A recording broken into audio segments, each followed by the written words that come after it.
Nas últimas semanas, nós caminhamos juntos na série A Aliança da Redenção. E ao caminharmos juntos nessa série, nós descobrimos o que é essa aliança da redenção.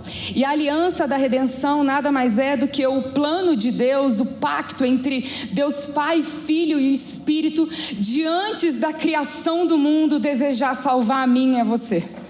E aí nós caminhamos então nos pactos, nas alianças, até chegar à cruz, até chegar na nova aliança. E aí depois que chegamos na nova aliança, eu não sei se vocês perceberam, mas arrependimento começou a ser liberado sobre nós. E hoje vai ser o terceiro domingo com o mesmo tema, e o tema é arrependei-vos. E aí eu quero começar compartilhando com vocês. Eu compartilhei isso na Escola ID. Quantos aqui fazem a Escola ID? Quem ainda não faz a escola, fica o nosso convite. No início de julho nós vamos abrir novamente as matrículas, não deixe de fazer parte. E eu compartilhei esse testemunho com os alunos no último domingo da série, ao falar sobre Noé. Eu estava com a minha Bíblia, eu estava com um caderno. Outra coisa que eu quero dizer, traga a sua Bíblia, traga um caderno. E aí eu comecei a escrever, e eu gosto de escrever orações, eu gosto de falar com Deus no meu caderno. E aí de repente eu comecei a escrever assim: derrama sobre mim uma chuva que limpa, uma chuva que limpa, uma chuva que limpa. Eu lembro que eu escrevi isso muitas vezes, uma chuva que limpa, uma chuva que limpa. E à medida que eu ia escrevendo isso, de repente veio um batismo de arrependimento. E eu lembro que eu comecei a chorar muito, muito, muito, muito, muito. E eu até depois agradeci algumas pessoas, porque acabou o culto e as pessoas chamaram meus filhos para, enfim, passearem. Eu falei: Deus, obrigada, porque eu precisava ir para casa. Sabe quando aquilo que começou no culto não parou no culto?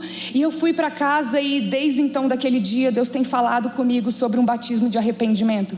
E Ele tem falado: filha, não é só algo que eu derramei naquele dia sobre você, mas algo que eu desejo e eu estou derramando sobre a igreja. E aí, enquanto eu falava sobre a chuva, o Espírito Santo me lembrou do dilúvio. A diferença, na verdade, da chuva e do dilúvio é que por meio do dilúvio, o que Deus estava fazendo, Ele não estava limpando a terra, Ele estava acabando com um novo mundo para iniciar um novo mundo. E arrependimento tem tudo a ver com isso. É por isso que o apóstolo Pedro, ele faz uma conexão entre o batismo e o dilúvio. É algo novo. E aí no terceiro culto desse domingo, que falamos sobre Noé, o Gui, ele foi fazer a transição. E eu lembro que ele subiu aqui e ele falou: gente, desculpa, mas só está vindo uma palavra, e a palavra que está vindo é chuva serôdia. E aí na hora que ele falou isso, eu lembrei, eu abri meu caderno e eu falei: nossa, Deus estava falando tanto comigo sobre chuva, sobre dilúvio. Deus, o que você quer dizer com isso? E aí, não sei quantos de vocês sabem, quinta-feira a nossa igreja está fazendo 26 anos. Próximo domingo é domingo de aniversário. Glória a Deus. E Deus começou a me falar sobre o que Ele está trazendo como uma nova estação para a nossa igreja, uma estação de amadurecimento. E eu vou explicar por quê. Na agricultura de Israel, duas chuvas elas eram muito importantes. A primeira era a temporã. A chuva temporã é aquela que preparava a terra para as sementes. Mas a chuva serôdia eram as últimas chuvas. E essa última chuva, ela já preparava a terra para a colheita. E Deus começou a falar comigo: sim, eu trouxe o crescimento, mas agora eu vou trazer uma estação de amadurecimento. E é impossível uma semente ela se tornar igual. Para que ela possa florescer, ela precisa ser completamente transformada. E é por isso que nós estamos falando de arrependimento. Porque o arrependimento não é uma lavagem moral. O arrependimento é o fim de uma maneira antiga de existir, para que uma nova vida possa emergir. E nos últimos domingos nós estamos sendo ministrados sobre isso. Porque sim, quando a gente pensa em arrependimento, a gente pensa nessa lavagem moral. A gente se lembra de tudo aquilo que às vezes a gente está pensando que a gente não deveria pensar, que a gente está desejando mas não queria desejar, ou fazendo e não deveria estar fazendo. Mas é muito mais profundo do que isso. E aí, a verdade é que esse arrependimento, ele é totalmente necessário para que a gente possa entrar nesse novo tempo. Um arrependimento que alcança muito mais do que as nossas atitudes e comportamentos. Ele vai alcançar o lugar onde nós estamos construindo a nossa segurança. E aí ele vai mudar a forma que nós enxergamos Deus. Ele vai mudar a forma que nós nos enxergamos. Ele vai mudar a forma que nós enxergamos tudo ao nosso redor. Arrependimento não é apenas mudar o que nós fazemos, mas aprender a viver segundo a realidade para a qual Cristo já nos trouxe. E olha que incrível, porque é exatamente isso que redenção significa. Eu não sabia. Redenção, quando a gente pensa nessa palavra, a primeira coisa que vem à nossa mente é perdão dos pecados, e redenção também é isso, mas redenção não é só isso. Olha o que está escrito nesse slide. Redenção é dessa palavra exagorazo, significa retirar completamente de um domínio, transferir alguém de uma realidade para outra. E essa é uma linguagem muito comum no mundo antigo, porque quando alguém era resgatado, essa pessoa deixava de pertencer a um antigo senhor e ela passava a viver sobre uma nova condição. Meu Deus, olha o que está escrito em Colossenses 1, 13 e 14, vamos ler juntos. Pois Ele nos resgatou do domínio das trevas. Ele já te resgatou do domínio das trevas. Ele te libertou do domínio das trevas. As trevas não têm mais poder sobre a sua vida. E nos transportou para o reino. Ele te transportou para um novo reino. O reino do seu Filho amado, versículo 14. E nele temos redenção, o perdão dos pecados. Cristo nos retirou de um domínio para nos introduzir em outro. Romanos 12, 1, 2. Paulo diz: não tome a forma desse mundo. Esse mundo tem uma forma, não tome a forma dele. Mas transformai-vos pela renovação da mente. Olha o arrependimento, olha a metanoia. Para que você possa experimentar a boa, perfeita, agradável vontade de Deus. Para você viver no reino diferente, redenção foi necessária. Não é o que você fez, não é o que você pode fazer, é o que Ele decidiu fazer. Por isso, redenção não é apenas o perdão de uma dívida impagável. Você entende que a sua dívida ela era impagável? A minha dívida ela era impagável e a sua também. Só que redenção não é só o perdão de uma dívida impagável, é uma mudança de pertencimento. Cristo não só te libertou da culpa, da condenação. O que Ele fez, Ele te retirou de uma forma antiga de existir. E aí uma pergunta inevitável surge: se a gente foi retirado desse domínio, por que tantas vezes ainda a gente pensa como quem continua preso a ele? Porque é possível mudar de posição sem mudar de mentalidade. É possível sair do Egito, mas o Egito não sair de nós. O arrependimento é o que permite que a realidade da redenção alcance também a nossa consciência. E se redenção é transferência de uma realidade para outra, que nova realidade é essa? E aí, após 400 anos de silêncio, Deus manda uma voz. Nós vamos falar novamente sobre João Batista. Porque quando viram para João Batista e falam assim: você é o Messias? Ele diz: eu não sou o Messias. E aí perguntam para ele: então você é Elias? Ele diz: eu não sou Elias. E aí perguntam para ele: então você é profeta? Ele diz: eu não sou profeta. Então quem a gente vai dizer que você é? E ele diz: digam que eu sou a voz que clama do deserto. Eu sou só a voz, eu sou só o mensageiro.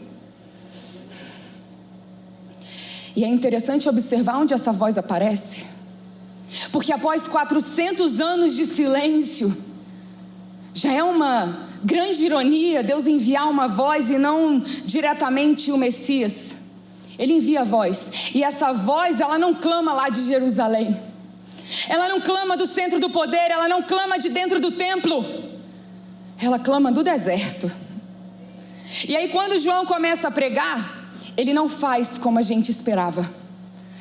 Porque se a gente fosse Deus, a gente ia dizer, ao começar a pregar, confronte Roma, confronte os pecados públicos, confronte as prostitutas, os cobradores de impostos. Sabe quem ele começa confrontando? Os religiosos. E a primeira frase que sai da boca de João, sabe qual é? Raça de víboras. Ele começa uma pregação leve, tranquila, agradável, dizendo como me conectar a essas pessoas. Ele não fez nenhum curso, E ele já começa dizendo raça de víboras. E, num primeiro momento, ao ouvir isso, a gente pensa que se trata apenas de um insulto. Mas espera aí, víbora, serpente, Éden. Parece que tem algo mais profundo aí. Ele está dizendo, olha, vocês estão reproduzindo a obra da serpente. Vocês continuam desconfiando da bondade de Deus. Porque vocês lembram o que a serpente fez? Ela só distorceu a palavra de Deus. Ela sugeriu, olha, Deus não é tão bom quanto parece. Foi ou não foi o que ela fez? E toda a história humana passou a ser construída sobre essa suspeita. E aí toda vez que essa suspeita vem, a autossuficiência vem também. O esforço vem também. Toda tentativa de independência nasce daí. Nasce do momento que você questiona: será que Deus ele é realmente suficiente? Será que eu posso depositar toda a minha confiança nele? Será que ele é mesmo tão bom quanto estão dizendo que ele é? A serpente produziu um povo que vive desconfiando de Deus e confiando em si. Foi isso que a serpente fez. E ela começou lá no Éden. E ela continua fazendo isso. Por isso João não está apenas confrontando o comportamento, ele está confrontando consciências. E é por isso que ele começa dizendo raça de víboras. Vocês continuam com a consciência errada. Vocês receberam a lei moral, mas a consciência de vocês continua errada. Vocês continuam desconfiando de Deus e colocando a confiança de vocês em si. E logo em seguida ele continua a linda pregação dele. E ele diz: não comecem a dizer entre vocês, temos Abraão por pai. Porque a identidade deles estava construída exatamente sobre isso. Abraão é o nosso pai. E é como se João estivesse dizendo: olha, isso não vai sustentar vocês. A tradição não sustenta vocês. A religião não sustenta vocês. Ir à igreja todos os domingos não sustenta vocês.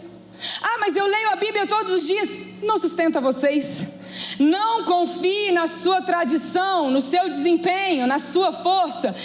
Esse não é o evangelho. João, ele estava confrontando a falsa segurança religiosa daqueles líderes. A segurança deles estava: mas nós temos Abraão como pai. Será que a nossa segurança hoje está numa religião? Está na nossa performance? Está naquilo que a gente acha que a gente dá conta de fazer? Jesus não veio apenas trazer uma nova informação, ele veio trazer uma nova realidade. Redenção.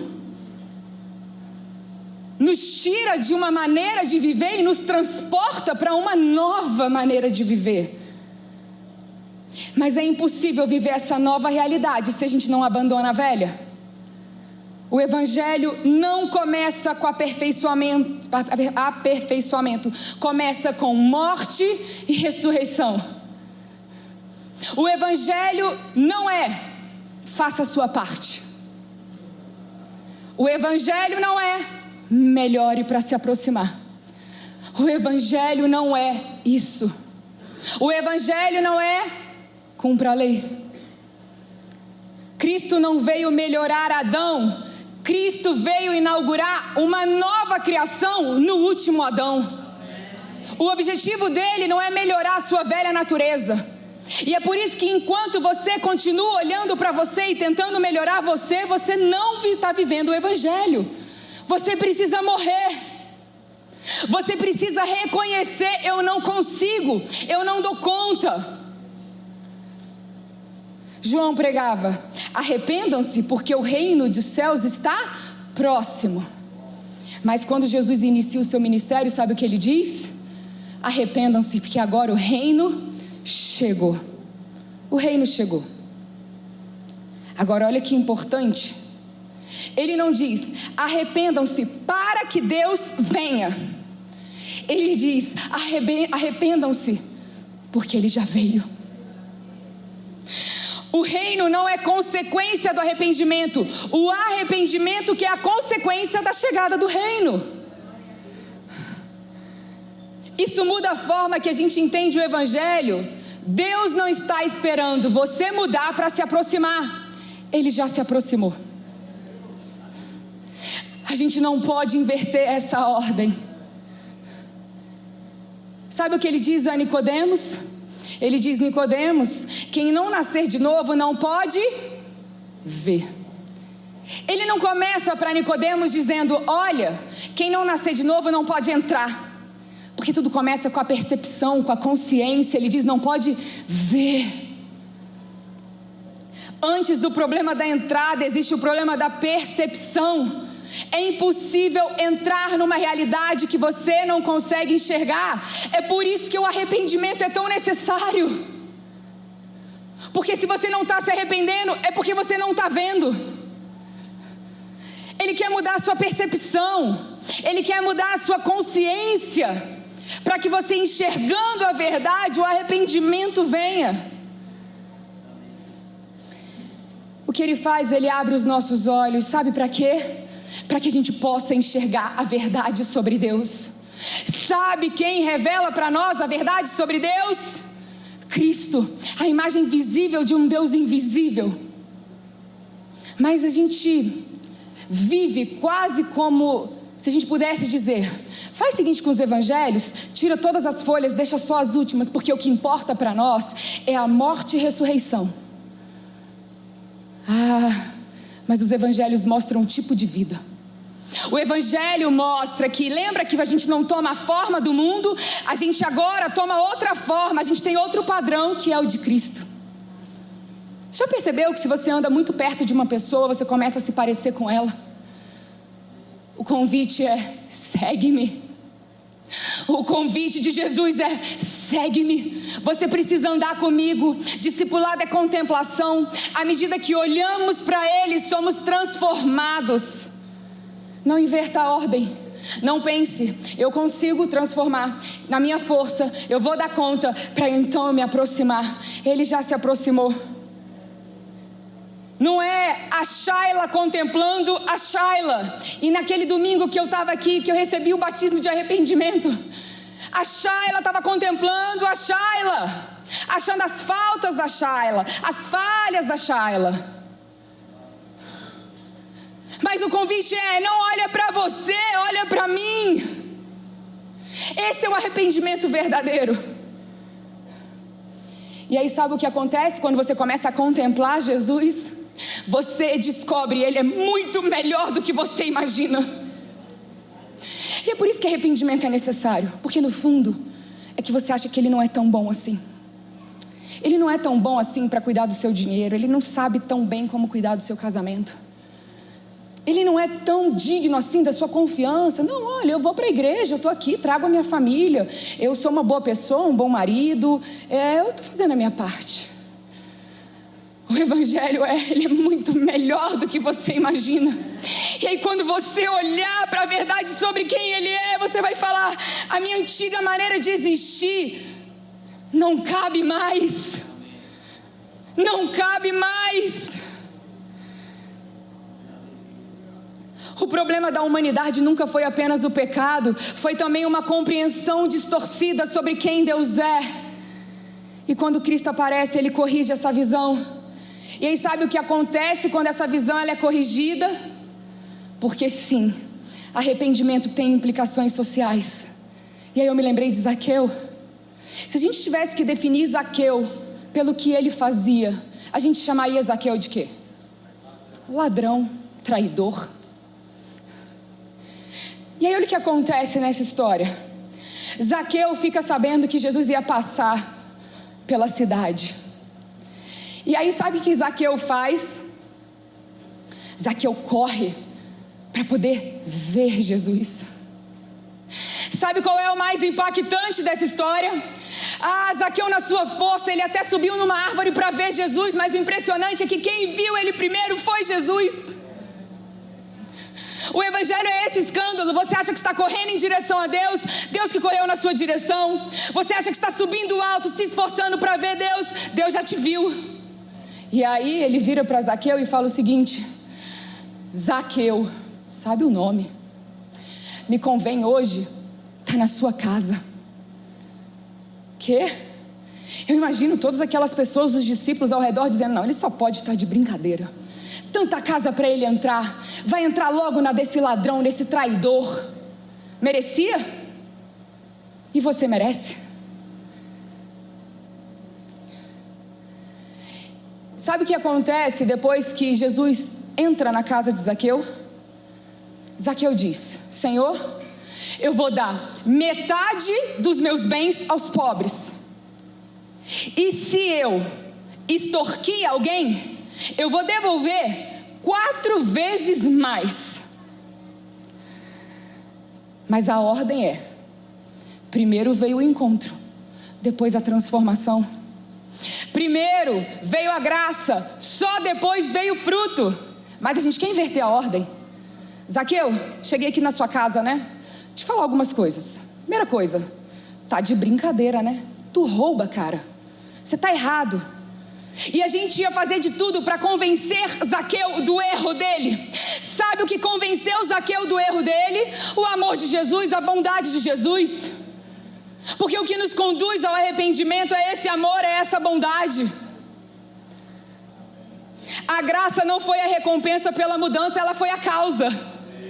E aí quanto mais, não prega a graça não, vai dar errado. Quanto mais você encontrar a graça, mais ela vai te transformar. É a única forma. Diferente disso, sabe o que é? Hipocrisia. E aí você finge que você mudou. Você se esforça para mudar, mas não mudou.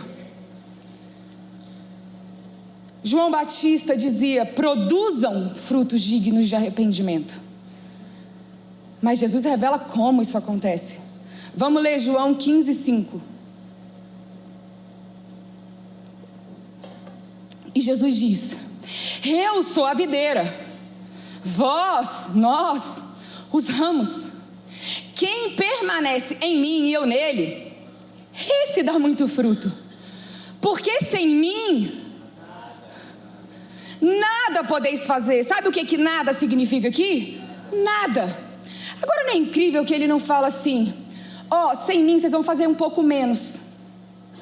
Então vai fazendo, mas comigo você faz mais. É isso que está escrito. Ele está dizendo o seguinte: sem mim vocês não fazem nada. E essa é uma das afirmações mais confrontadoras do Evangelho, porque ela destrói a ilusão da autossuficiência espiritual. O ramo não produz vida, ele só recebe. Shaila não consegue produzir vida. Você não consegue produzir vida. A gente só recebe, a gente é ramo. Arrependimento é abandonar a ilusão de que conseguimos produzir vida por nós mesmos. Isso é arrependimento. Esse arrependimento dói. Porque ao longo da caminhada, sabe o que vai acontecendo? Você até reconhece que foi alcançado pela graça, o amor de Deus, e conscientemente você sabe que é por meio dele. Mas você começa a achar que eu acho que eu dou conta de algumas coisas. Não, isso aqui na minha força, vou conseguir. Vou conseguir parar de pensar isso, não, vou conseguir parar de desejar isso, não, vou conseguir parar de fazer isso errado. E sabe quem que viveu isso na pele também? Pedro. A história de Pedro é que Pedro, ele não precisou só se arrepender do que ele fez. Ele precisou se arrepender daquilo que ele acreditava sobre si mesmo. não era só sobre o que ele tinha feito. Foi a consciência que se abriu após ele ter feito o que ele fez. Quando Jesus anuncia: olha, Pedro, antes que o galo cante, você vai me negar, não é uma, não é duas, você vai me negar 3 vezes. Sabe qual foi a resposta de Pedro? Mateus 26, 33. Ainda que todos te abandonem, eu nunca te abandonarei.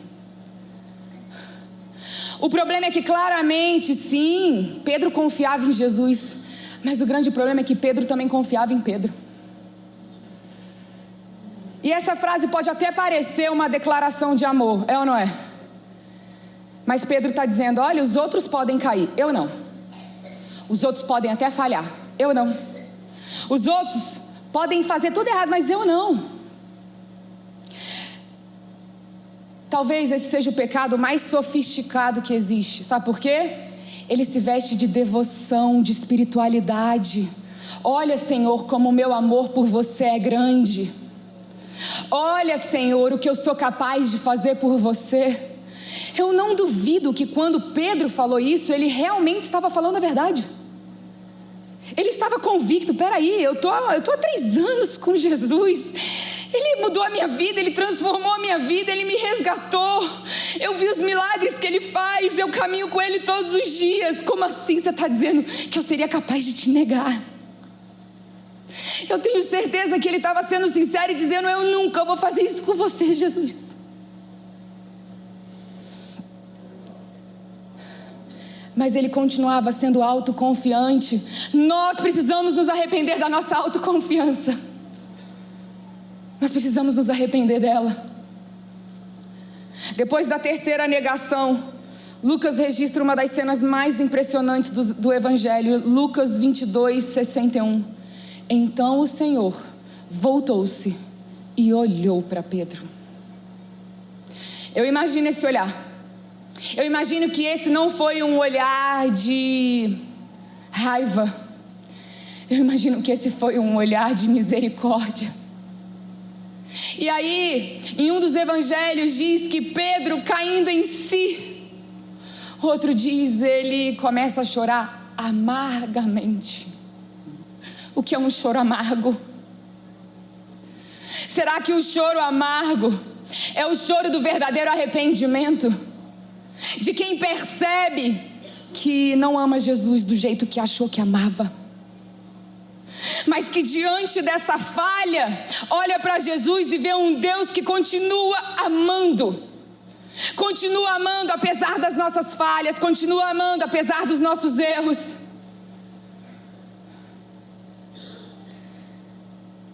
Naquele instante, Pedro não viu apenas Jesus, Pedro viu a si mesmo. Pedro não estava chorando apenas pelo que fez, ele estava chorando pelo que ele descobriu. Ele descobriu que ele não era quem ele imaginava ser.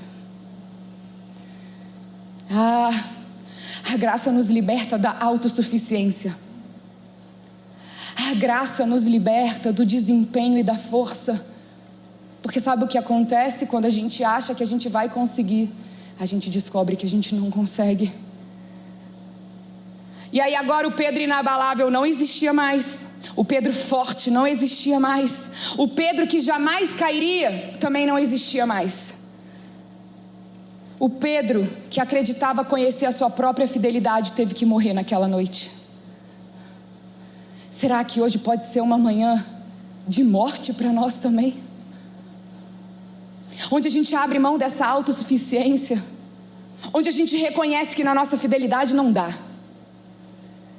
E aí depois da ressurreição, Jesus encontra Pedro na praia. E Jesus refaz o mesmo cenário. Eu lembro que uma vez estudando, eu vi que o mesmo braseiro que estava perto de Pedro no momento que ele negou Jesus, Jesus também constrói um braseiro na praia. Mas agora, não para expor Pedro, para resgatar, para perdoar, para curar. E aí agora Jesus não pergunta uma vez. Ele precisa recriar, ele pergunta 3 vezes. E a dor de Pedro não era perceber que ele não amava Jesus do jeito que ele achou que ele amava. E aí agora a pergunta de Jesus para Pedro é: Pedro, tu me amas? Mas agora a resposta de Pedro ela é diferente. O Pedro que antes dizia, eu jamais te abandonarei, agora sabe o que Pedro responde? Senhor, tu sabes de todas as coisas. Parece que esse Pedro aprendeu a passar da confiança de si para a confiança em Cristo. O Pedro restaurado não é mais o Pedro impressionante, não é mais o Pedro autoconfiante das grandes promessas. É o Pedro que sabe que precisa da graça. É o Pedro que sabe que precisa estar ligado à videira. É o Pedro que sabe que sem Cristo não pode fazer nada. E aí olha que curioso, porque aí é esse Pedro que Deus usa para mudar o mundo. Não o Pedro autoconfiante, não o Pedro muito forte, o Pedro que reconhece que precisa estar ligado à videira. Mas não foi só Pedro que passou por isso. Porque Paulo, em certo momento, ele fala sobre um espinho na carne. Eu não sei vocês, mas eu já tentei estudar de todas as formas, porque eu queria muito descobrir qual era o espinho na carne. E ninguém vai te dar essa resposta, porque esse não é o centro dessa mensagem. O centro da mensagem é, antes de falar do espinho na carne, Paulo está falando de tudo que ele está vivendo, das experiências grandiosas, das visões, dos milagres. Paulo está falando de tudo aquilo que ele está vivendo. Experiências que poderiam se tornar sua fonte de segurança. E aí sabe o que ele diz? Para que eu não me exaltasse. Para que eu não me exaltasse, há um espinho na carne. Talvez você olhe para você e perceba em você algum tipo de espinho também. O perigo não era o sofrimento, era a autossuficiência. O perigo não era a fraqueza, era a força. Mas a gente tende a achar o contrário. Eu preciso ser forte, eu preciso parecer forte. Mas aqui Deus está deixando muito claro. Olha o que está escrito quando Paulo diz, Senhor, tira isso de mim. Ele queria que Deus tirasse esse espinho na carne. Vamos ler 2 Coríntios 12, 9. Então ele me diz, a minha graça o quê? Porque o poder se aperfeiçoa na fraqueza. De boa vontade, pois mais me gloriarei nas fraquezas, para que sobre mim repouse o poder de Cristo. Deus não está dando explicação. Sabe o que Deus está fazendo? Oferecendo suficiência.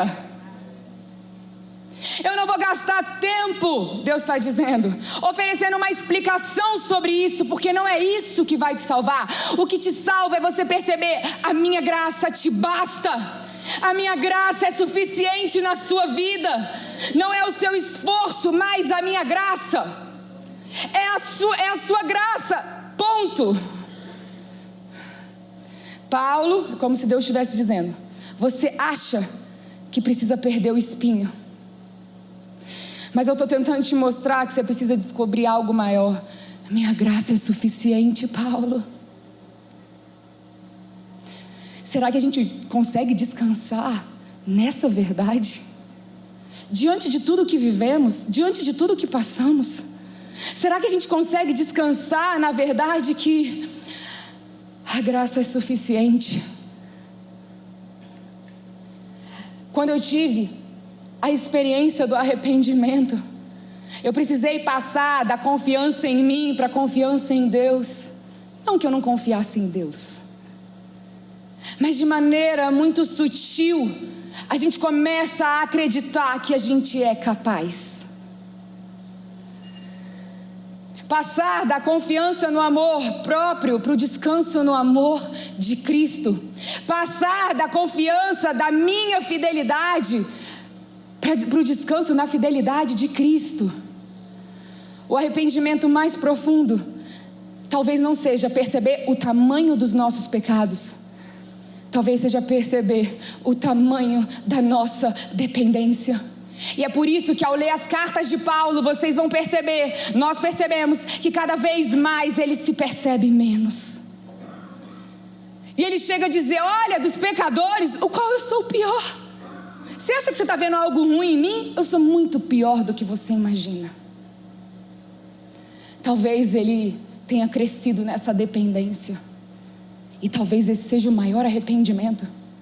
Porque ver o que está errado é fácil, mas se submeter para que Ele possa produzir a vida dele em nós, sair de cena, entender que a rendição é eu sair de um lugar e eu fui transferida para um outro reino, uma outra forma de viver. E eu posso olhar para Jesus, e eu posso, ao contemplar Jesus, ser transformada por essa graça. E talvez seja por isso que João Batista seja tão fascinante, porque ele passou boa parte da vida dele pregando sobre arrependimento, com um nome que significa Deus é gracioso. Talvez isso nos ensine que a graça e o arrependimento nunca foram opostos. A graça nos conduz a Cristo, e é Cristo que nos leva ao arrependimento. Voltando para a chuva, eu creio que Deus quer nos fazer filhos maduros, filhos que não querem ser hipócritas, filhos que não se baseiam na sua própria performance, filhos que reconhecem a suficiência de Cristo, filhos que reconhecem a dependência. Maturidade espiritual não é quando a gente se torna mais impressionante, mais capaz, mais inteligente. Maturidade espiritual é quando a gente se torna mais dependente. É maravilhoso crescer em conhecimento, mas não cresce em conhecimento sem crescer em dependência. Pedro descobriu que amava menos do que imaginava. Paulo descobriu que era mais fraco do que imaginava. Mas todos aqueles que encontraram Cristo descobriram a mesma coisa: Deus era muito melhor do que eles imaginavam. Eu não sei há quanto tempo você vem nessa igreja, frequenta essa igreja, há quantos anos você caminha com Cristo,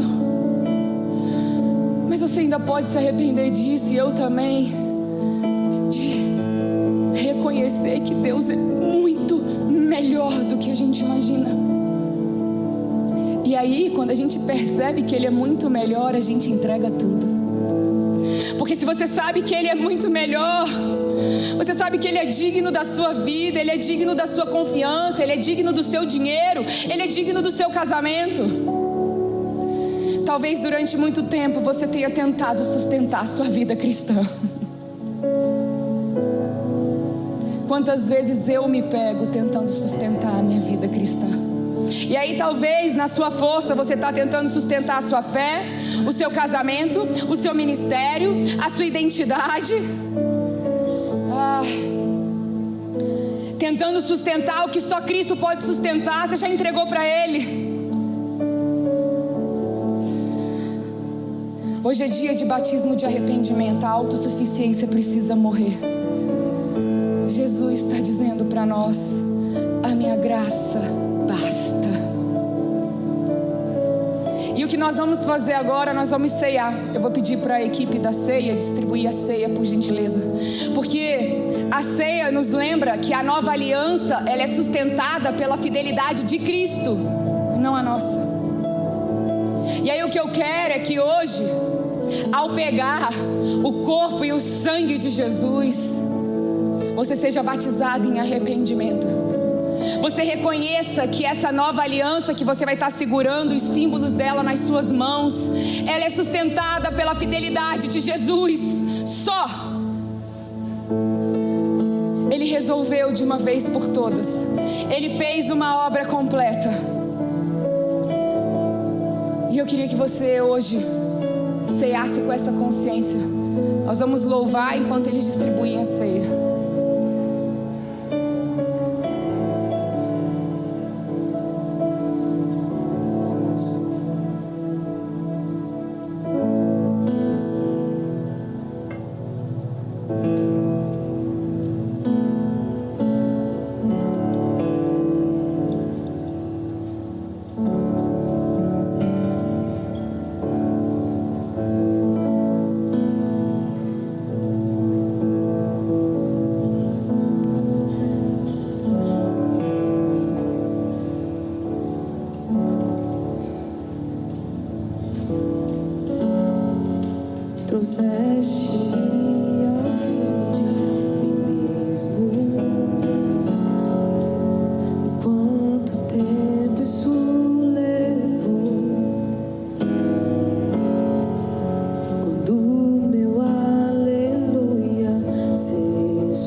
teu amor me envolve.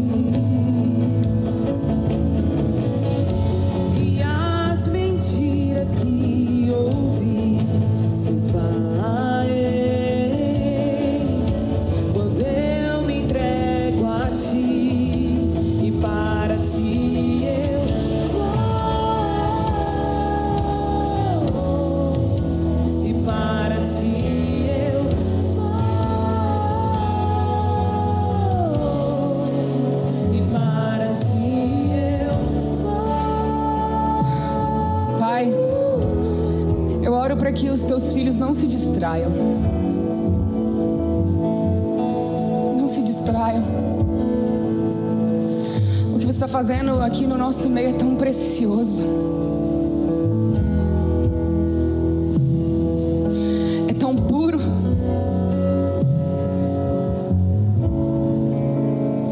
Espírito de Deus, você é o único capaz de trazer convencimento. Espírito de Deus, você é o único capaz de nos conduzir à verdade. Pai, olha, aqui estão seus filhos e filhas que você tanto ama,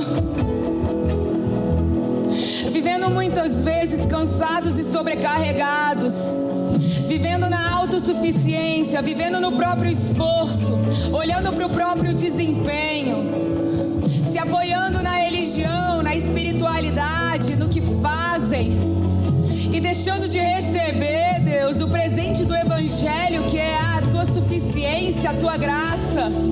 Hoje é dia de batismo de arrependimento. Batismo de arrependimento. Nós nos arrependemos da nossa autossuficiência. Nós nos arrependemos da confiança que carregamos em nós.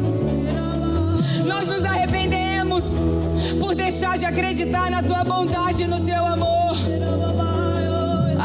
Pai, queremos ser uma igreja madura, filhos maduros, filhos que conduzem as pessoas à tua suficiência e à tua graça. Precisamos desse batismo de arrependimento.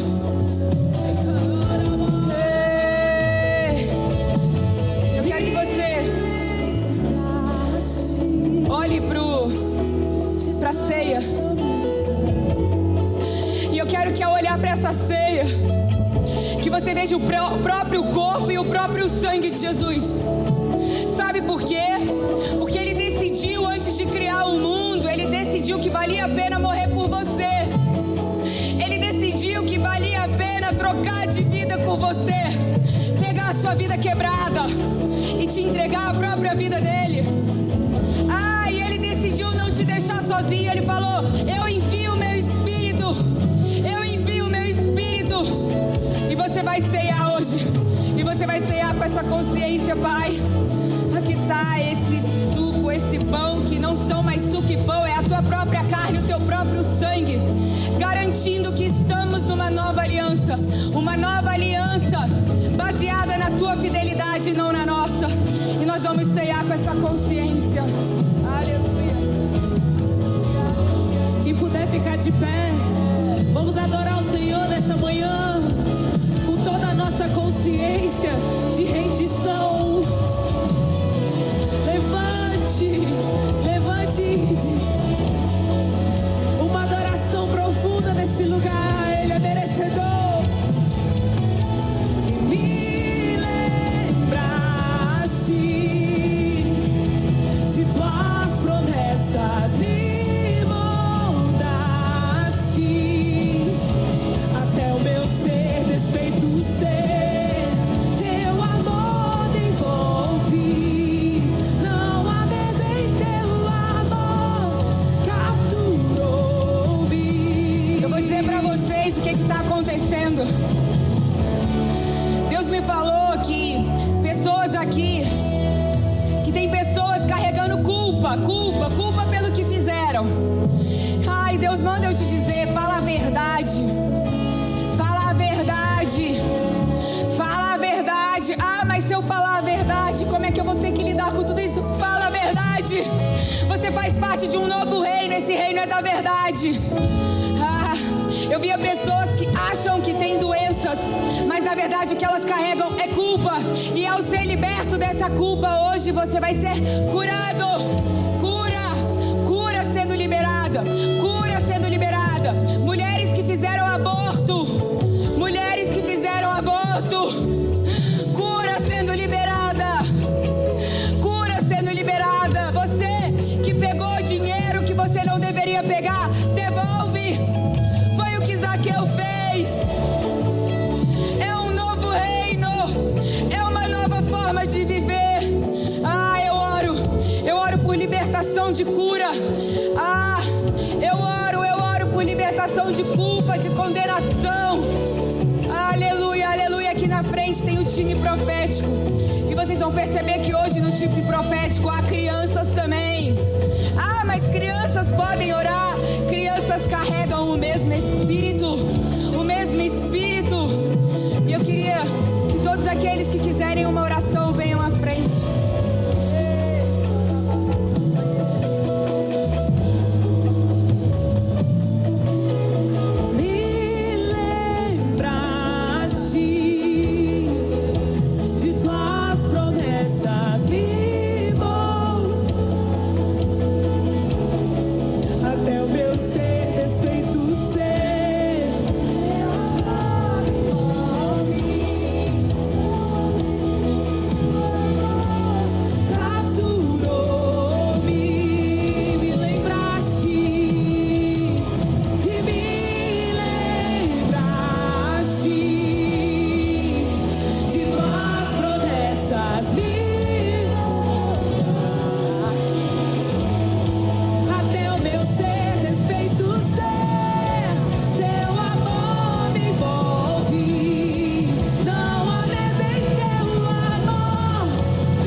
Chamou Deus de Pai.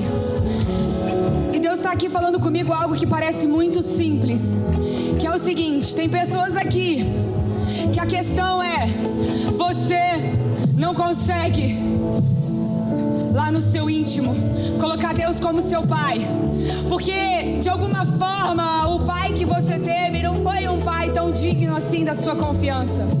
E aí você até gosta de Deus, você até acha que Ele é um bom Deus, mas falta a relação de filho, filha com pai. E olha, se você tem vergonha, o reino não é para os envergonhados. Mas se você tem coragem e sabe que você precisa hoje dizer: Deus, eu reconheço, você é o meu pai, você é o meu pai.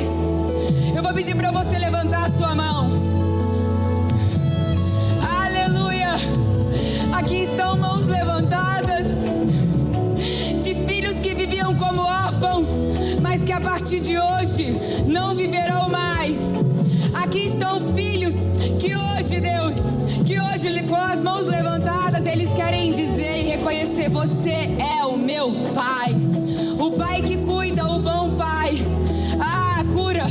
Cura todo espírito de orfandade, Deus, e vem liberando a tua paternidade sobre nós, em nome de Jesus. Vocês quiserem vir aqui receber oração, pode vir.